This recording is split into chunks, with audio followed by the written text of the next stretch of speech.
Wow, who'd have thought I'd been doing a live, or I'd be doing a live about perimenopause? But as it is World Perimenopause Day or National Perimenopause Day, here I go.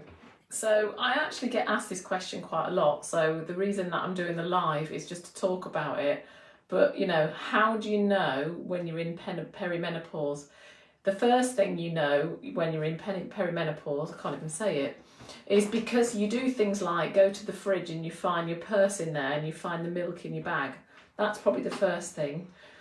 The second thing is, if you have, ladies, if you have a change to your cycle, if your cycle is different from when you were in your 20s or 30s, there you go, that's one of the biggest signs. So, is your cycle, is your flow the same? If it's changed, it's shorter, longer, lighter, whatever it may be, if there's a change, there we go. There's your first sign of perimenopause. That's the first thing I'll say. I also want to talk about phytoestrogens and xenoestrogens and estrogen in general, because I did a post on Sunday about toxic load.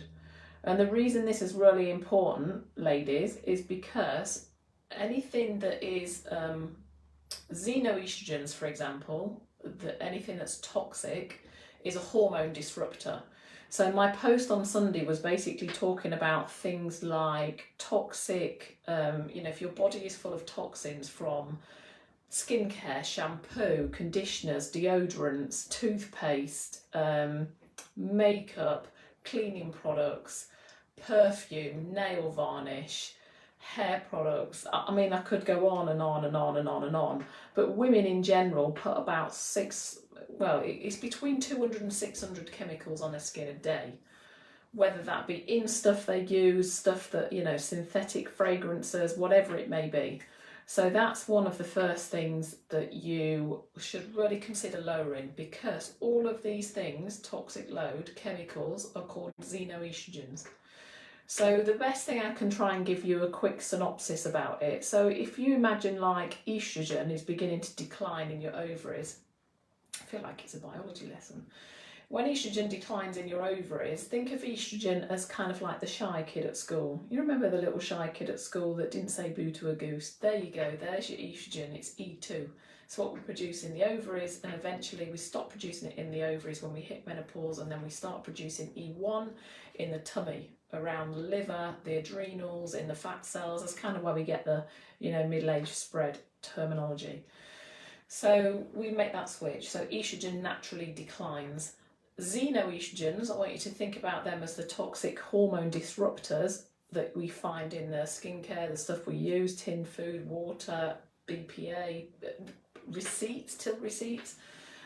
Think of these as the school bullies.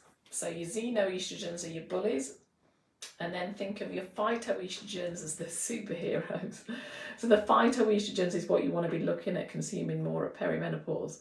So phytoestrogens naturally in leafy green foods, in oats, in sesame seeds. What was the other one it was in? There's a few other bits. But if you Googled, foods high in phytoestrogens, you'd be able to get a list. But also consider a supplement. I take a phytoestrogen supplement. It's got pomegranate in it. So that's an alternative that you can use. What does it do? It mimics estrogen in the body.